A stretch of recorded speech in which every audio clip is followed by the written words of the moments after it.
Servain soared through the sky with Kotarou hanging from his tail.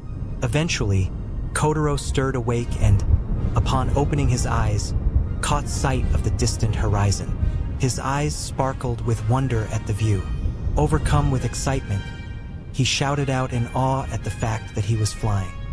His voice brimmed with joy as he took in the sensation, calling it wonderful. Servain remained silent as they continued their flight.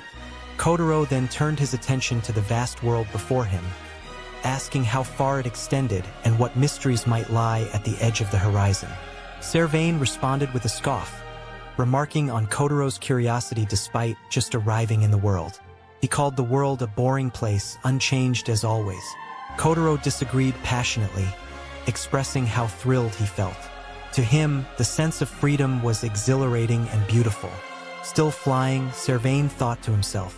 Kotarou's abilities, his techniques that defied the natural laws of the world, confirmed what Servain suspected, that the boy had come from another dimension.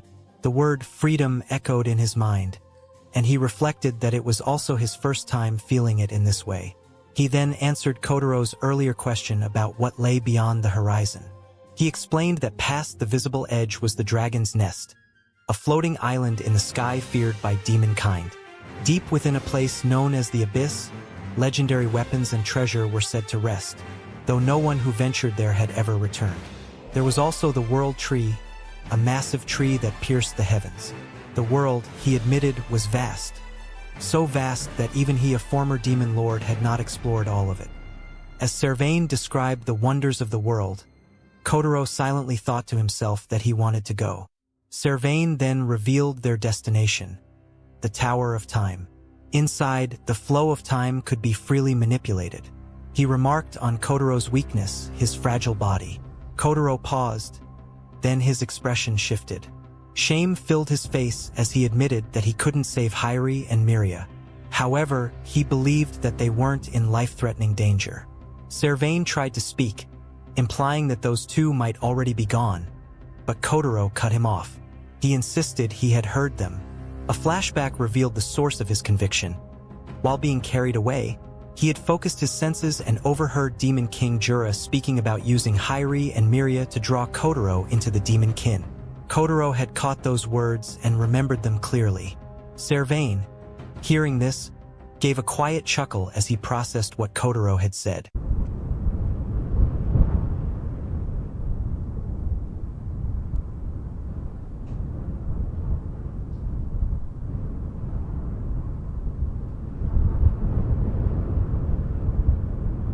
Eventually, the Tower of Time came into view, and Servain began his descent. As he landed, he gently placed Kotarou on the ground and declared that this was as far as he could help. Kotarou looked up at him and asked if he was leaving, expressing that he enjoyed spending time with him. Servain was caught off guard by the comment.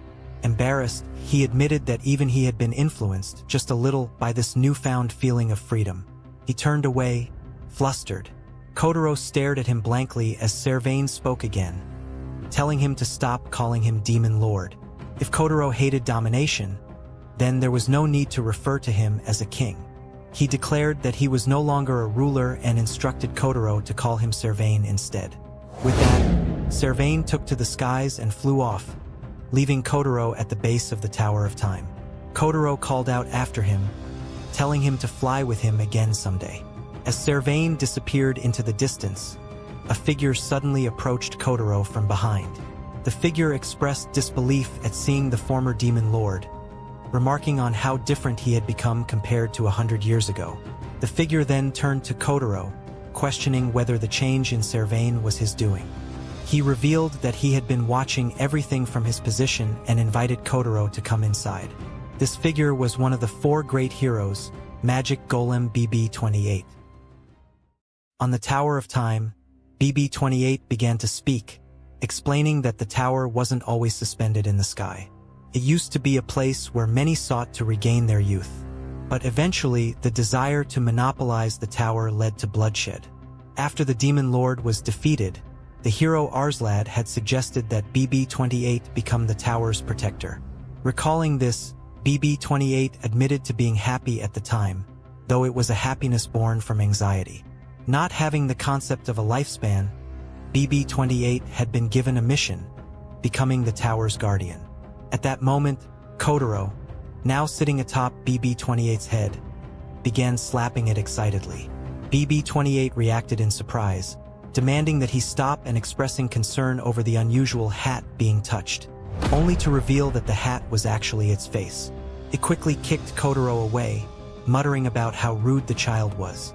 Declaring its role as administrator of the tower, BB-28 warned Kotarou that this wasn't a place one could casually enter. Kotarou's desire to grow older was unprecedented, but even he was no exception. Seated calmly on the floor, Kotarou asked what he needed to do to gain access to the tower.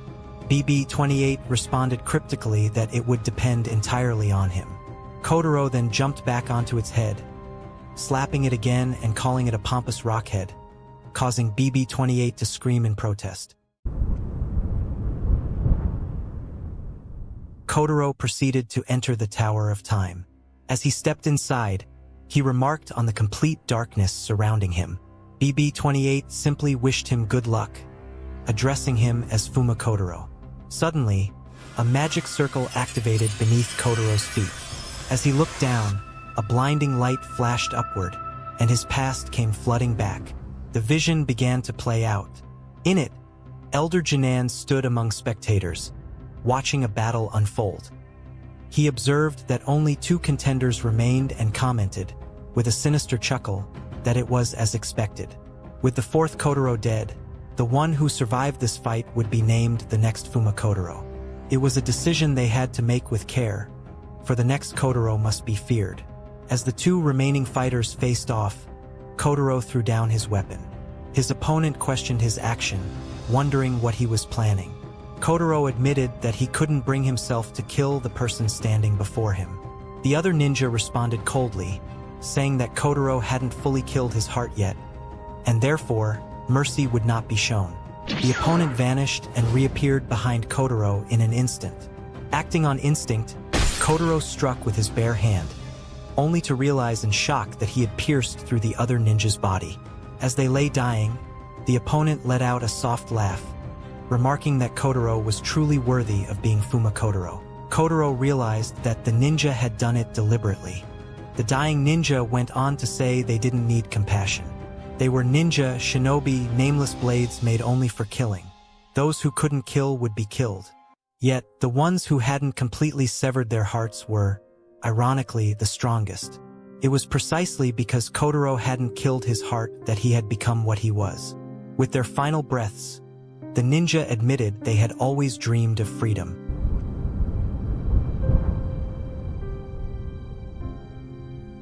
Kotarou wept as their life slipped away. More memories surfaced.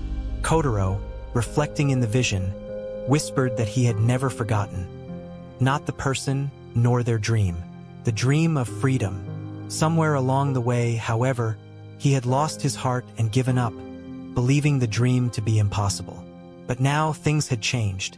He vowed to embrace freedom not only for himself, but also for the one he lost.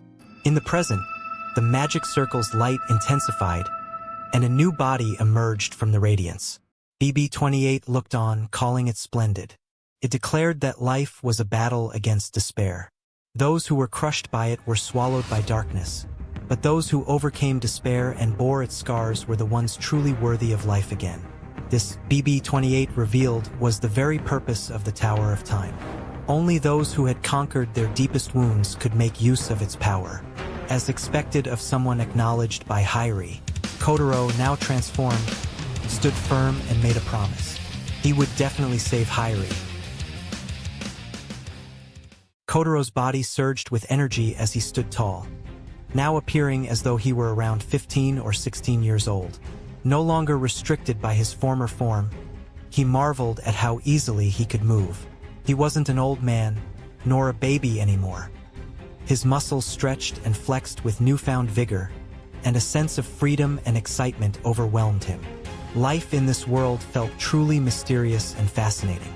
Despite Kotarou being completely naked, he radiated with excitement. BB-28 observed the scene, finding it somewhat concerning and wondering whether it might be a good idea to find him some equipment. After all, a hero didn't exactly look the part like that.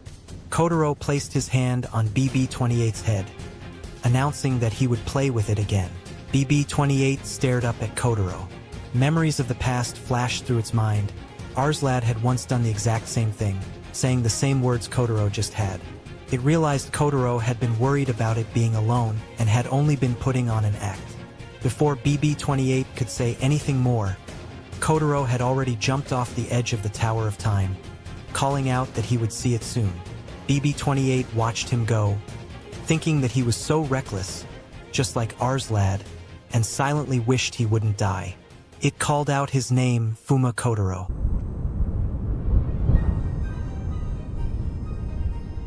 As Kotarou plummeted downward, he shouted out that he was no longer bound by anything. He declared himself free with goals of his own, living for himself. Suddenly, a massive skeleton appeared before him. Reacting quickly, Kotarou used a ninjutsu called Silent Steps, allowing him to land safely on the skeleton. This technique was a fundamental ninja taijutsu method that erased a person's presence at the moment of landing, allowing them to become as if they were nothing. Relieved, Kotarou caught his breath and admitted he hadn't expected to already be at ground level, or at least what seemed like ground level. Looking around from atop the skeleton, he noted how strange it was for something like this to suddenly appear in the clouds and decided he would climb down from there. Beside him, embedded in the skull of the skeleton, was a sword. Curious, Kotarou wondered what it was, noting its elegant design. He decided to take it and pulled the sword free. As he held it up, he saw his reflection in the blade and froze. The face staring back at him, it was the same as in his past life. He questioned why this was the case. Hadn't he been reincarnated and reborn? He recalled wondering about it before. Ninjutsu was the pinnacle of taijutsu, a series of techniques that could only be used by a body mastered through training. He began to question whether he had really reincarnated into this world as a baby. In the end, he decided it was no use thinking about it now. Maybe he would understand when the time came. Without lingering further, Kotarou dashed off, heading down the skeleton. Farther down the massive structure, several other people were making their way along its length. One of them complained, wondering how far the skeleton actually extended. Another asked if they were at least halfway there and called out to someone named Act. Act responded that they weren't even 10% in yet, as expected of an S-rank demonic realm dungeon. The girl among them struggled to breathe, saying the oxygen was too thin. Act reminded them that ahead of them was the legendary Dragon Slayer sword. Someone questioned why they were even there. Act snapped at them, demanding to know if they were really part of the hero's party. The boy with the large bag shrugged it off, saying it was just for fun and that there was no way they could reach the very top. The girl admitted she just wanted to go home. Act shouted that he was serious. If he had that magic sword, he could become a real hero. Suddenly, they noticed something approaching. A massive figure stepped forward and stood before them. It laughed darkly, mocking the idea of mere humankin seeking the legendary Dragon Slayer sword, asking if they were playing explorers. The group immediately realized the danger. They were facing a wandering armor. Panic set in. The armor gave them 3 choices: die by its hand and have their food stolen, leave their food behind and jump from the skeleton, or become its slaves. Act thought to himself that these were the worst possible 3 choices. Then, in desperation, he declared that he would become the armor's slave. At that moment, Kotarou landed between the group and the wandering armor. He greeted them casually. The armor's attention was instantly drawn to the sword in Kotarou's hand. It recognized the weapon. It was an S-rank piece of equipment. The legendary dragon killer, known as the Dragon Slayer sword, a terrifying magic weapon with special attacks specifically meant for dragons. The group stared at Kotarou in total surprise. Act stared at Kotarou in shock as he noticed the sword in his hand. He recognized it instantly. A human from above wielding the Dragon Slayer sword. Kotarou casually explained that he had just picked it up earlier because it had fallen. Act, confused, repeated the word, fell, trying to make sense of it. Kotarou then offered to give him the sword, which made Act explode with disbelief and excitement. Act was stunned and asked if Kotarou was truly serious about the trade. Kotarou confirmed, insisting on exchanging the sword for everything Act was wearing. The boy with the bag encouraged him excitedly, and Act hesitated, wondering aloud about giving up his clothes.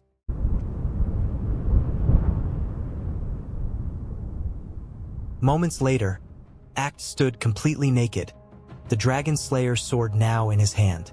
The boy with the huge bag burst into laughter, not expecting Act to actually go through with it. The girl winced, commenting that seeing Act's ugly body was a bit too much. Meanwhile, Kotarou cheered, celebrating that he finally had clothes. He now wore D-rank equipment: an adventurer's cloak, traveler's clothes, and adventurer's boots. He realized he had been naked the entire time, a thought that made the girl faint from sheer excitement. Suddenly, laughter echoed nearby as the wandering armor approached. It expressed its delight, amazed that the Dragon Slayer sword had practically been delivered to it. Reaching out, it demanded the sword. But as Kotarou turned, the armor was suddenly cleaved in two. The sword had been swung just past Kotarou's head. Looking ahead, Kotarou saw Act, whose expression had twisted into something manic. With a crazed look in his eyes, he muttered to himself with a deranged smile, declaring his intent to cut everything around him to pieces. The boy with the bag shouted out in concern, asking what was wrong with him. The girl observed that Act may have lost his mind from holding the Dragon Slayer sword. The boy, still confused, asked for clarification. The girl explained that the sword was cursed. If someone wasn't strong-willed, they would descend into madness. As Act screamed like a madman and prepared to attack again, Kotarou acted quickly. He knocked Act down and took the sword away. Once the sword left his grasp, Act's eyes slowly returned to normal. Kotarou noted that if the sword truly caused madness and brought disaster, then it would be better if he were the one to keep it. Act lay on the ground while the boy and the girl stood over him. The girl told him he had finally come back to his senses. Act, still dazed, asked what had happened. She explained that he had lost his mind because of the magic sword. He stared up, confused, and asked if that was really true. As she watched Kotarou from a distance, the girl sighed and reflected on how amazing he was. To equip a cursed weapon like that, just how much training had he gone through? She sparkled at the thought. Act, clearly confused, leaned toward the boy and asked what was going on. The boy, still looking at the girl, replied quietly, "It was love." Down below, Kotarou finally reached the base of the massive skeleton.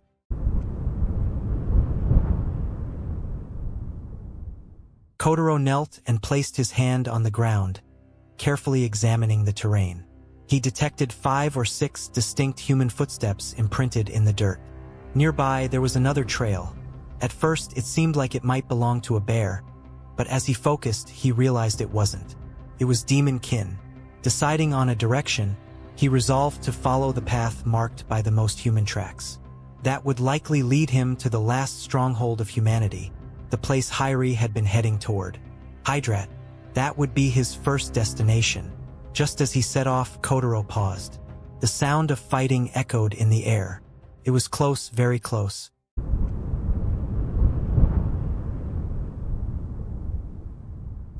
The scene shifted. The ground ahead was littered with corpses, bodies strewn across the battlefield in grotesque heaps. Amidst the carnage, one of the mangled creatures on the blood-soaked ground twitched and struggled to lift its head. With its last breath, it tried to speak, stunned by what it had witnessed. It whispered in disbelief about the presence of a human-kin wielding such immense power. But before it could finish, a heavy foot came down with a brutal stomp, crushing its skull instantly.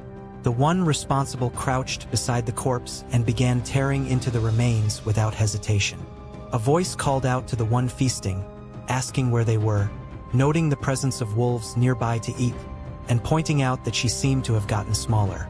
Meili responded with a low murmur, savoring the flesh between her teeth. Tasty. From a safe distance, Kotarou observed the scene. He stared in disbelief as he realized what they were doing. They were eating monster meat. Kotarou's eyes lit up with excitement as he declared that he had found some weirdos. As he sparkled with joy, a deafening roar suddenly erupted. He quickly covered his ears, only to realize the sound came from someone's stomach, specifically Meili's. Meili groaned, still hungry. The creature attached to her body pointed out that there might still be some wolves nearby they could eat. Meili's attention then turned toward Kotarou, who stood waving cheerfully. Kotarou asked if they were in the middle of some kind of training, remarking that it reminded him of when he used to eat poisonous mushrooms daily to build up poison resistance. In a flash, Meili appeared right in front of him. Kotarou was stunned by the speed, wondering when she had moved. As Meili stared at Kotarou, drool began dripping from her lips. The creature on her body urged her to eat Kotarou, thrilled at the idea of finding humans in this world. They had thought it was just a wolf paradise. Meili hesitated, prompting the creature to ask what was wrong. Meili replied that she couldn't eat innocent people. The creature protested, reminding her that they had already died once. Hearing this, Kotarou asked if they were reincarnators like him. The creature admitted that the term fit. Kotarou lit up, excited to find others like himself. He greeted them warmly, and Meili blushed, surprised by the strange happiness welling up inside her. Meili suddenly pulled back, warning Kotarou not to come any closer. She told him that she was a monster and that she would eat him. Kotarou froze in place, her words echoing in his mind. As he stared at her, memories from his past life surfaced. Memories of being called a monster himself. Instead of fear or hesitation, a gentle smile formed on his face. To him, it seemed reincarnators were destined to meet weirdos. He told her not to worry, that they were the same, and that he didn't mind. Then he slowly reached out his hand to her. Meili was taken aback by the gesture. A quiet joy stirred within her, and she whispered that she was happy. But then, without thinking, she suddenly bit down on Kotarou's finger. Kotarou cried out, startled, and questioned what had happened to the handshake. Realizing what she had done, Meili panicked and dropped to the ground, sobbing that she had done it unconsciously and that she really couldn't get along with anyone after all. Suddenly, a massive creature loomed behind Kotarou. It was the werewolf boss, its voice trembling with fury as it roared that they had killed its brothers and that it could never forgive them. Kotarou immediately sensed the surge of killing intent. As he turned to face the threat, Meili shot past him like a blur. With a gleam in her eyes, she asked if the food was meant for her, then bit straight through the enormous creature in a single powerful chomp, bringing it down in an instant. Kotarou smiled at the sight, amused and impressed. In his mind, he thought that she was definitely an interesting girl. He then realized they hadn't exchanged names and introduced himself as Fuuma Kotarou. Meili replied, explaining that she hunted those who harmed humans, predators, and that her alias was Red Riding Hood or Cannibal Hood. Kotarou remarked on how cleanly she ate, noting that not even blood or bones were left behind. With that, he said he was in a hurry and might see her again somewhere else. Meili froze, her eyes locking onto Kotarou before a blush crept across her cheeks. Softly, she said that she hoped so too, and that maybe someday she would have a friend. As she spoke, memories of the friends she had lost along the way flickered through her mind. The creature on her body sighed, admitting that it was probably no use, that they'd just end up eating any friends again. With a resigned farewell, they turned and left.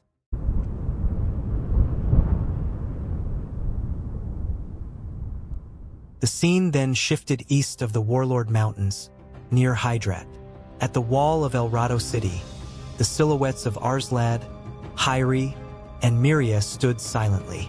A man screamed in terror, pleading not to be killed. His voice trembled as he looked around at the devastation. El Rado's once mighty walls had been utterly destroyed, the entire city reduced to ruins. Struggling to make sense of the carnage, he questioned aloud why the former heroes, those once hailed as saviors, would do something so unthinkable.